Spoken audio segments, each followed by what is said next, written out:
Just briefly, by way of Chairman's remarks, let me just read to you a verse that is well known.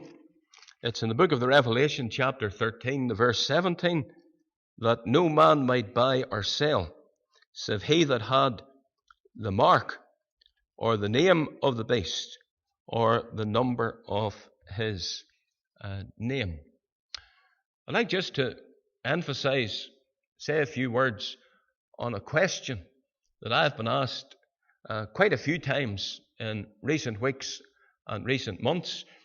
It's in connection with the coronavirus pandemic, and it's to do particularly with the vaccinations that are now available.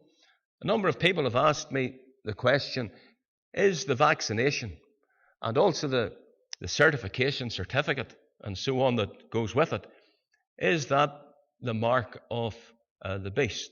That sort of idea has been circulated in some church circles, and it has caused many Christians concern and uncertainty about the whole question.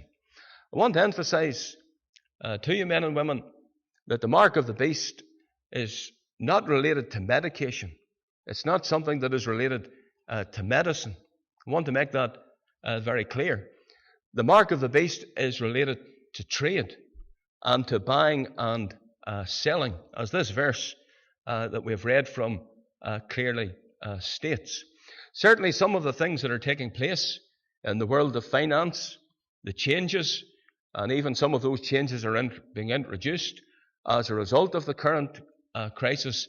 Some of those changes relating to technology, to electronic means of payment, to the chip and so on.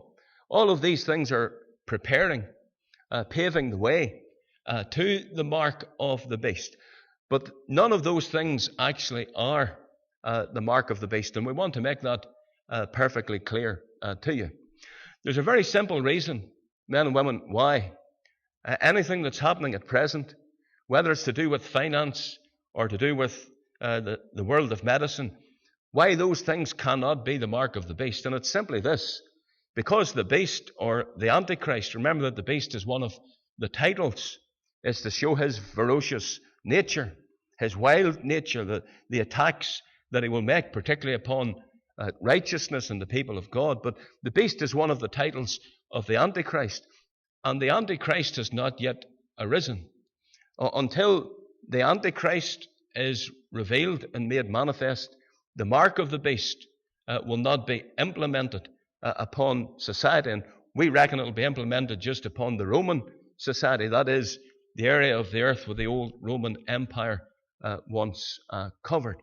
So until the Antichrist arises, until the beast is manifest, the mark of the beast will not be implemented. And that will not take place for some time yet.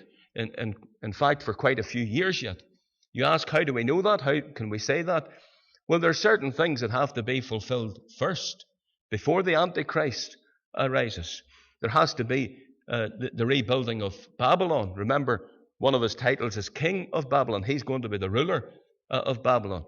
The temple in Jerusalem must also be rebuilt before the Antichrist arises or is manifest. Because remember that he's going to set up the abomination in the holy place there in the temple of Jerusalem. Paul said, writing to the Thessalonians, we're not to be soon shaken or in mind. And I want to emphasize that. Don't be troubled.